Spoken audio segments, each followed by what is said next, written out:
মালিক জিজ্ঞাসা করে প্রতিদিন, বান্দা কি কারণে আমাকে ছেড়ে দিলা? হ্যাঁ,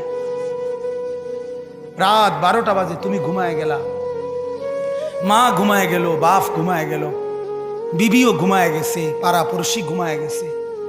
আল্লাহ বলেন আমি তো ঘুমাই নাই বান্দা, আমিও তো ঘুমাই নাই। সারাদিনে আমিও তো জগৎটা পরিচালনা করছি, তবুও তো আমার কোনো ক্লান্তি নাই, আমি তো ঘুমাই নাই। কেন ঘুমাই নাই জানো বান্দা? রাতের 2টা বাজে যদি তোমার পেশাব করতে হয়, রাতের 3টা বাজে যদি তোমার দরজা খুলতে হয়, তখন যদি তোমাকে উঠতে হয়, আর আমি যদি ঘুমায় যাই বান্দা, তোমারে চোখ মেলে দিবে কে?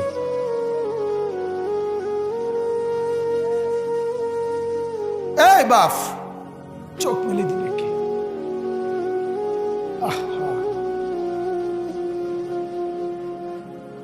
আল্লাহ আমাদেরকে মাফ করে। কোরআনুল কারীমের মধ্যে আল্লাহ তাআলা বলছে ওয়াহুয়াল্লাযী ইয়াতাওয়াফফাকুম বিল-লাইল। কোরআনে আল্লাহ বলে, বান্দা শোনো, প্রত্যেকটা মানুষকে রাত গভীরে যে ঘুম আমি দেই, সেটা ঘুম না, আমি ওয়াফাত দেই, আমি মূলত মৃত্যু দিয়ে দেই। আবার আমি দয়া করে একটা নির্দিষ্ট সময় পরে চূড়ান্ত মৃত্যু দেব বলে আমি আবার সেই হায়াত সকালবেলা যখন জাগতে শুরু হয় তখন আমি ফিরে দেয় আল্লাহ।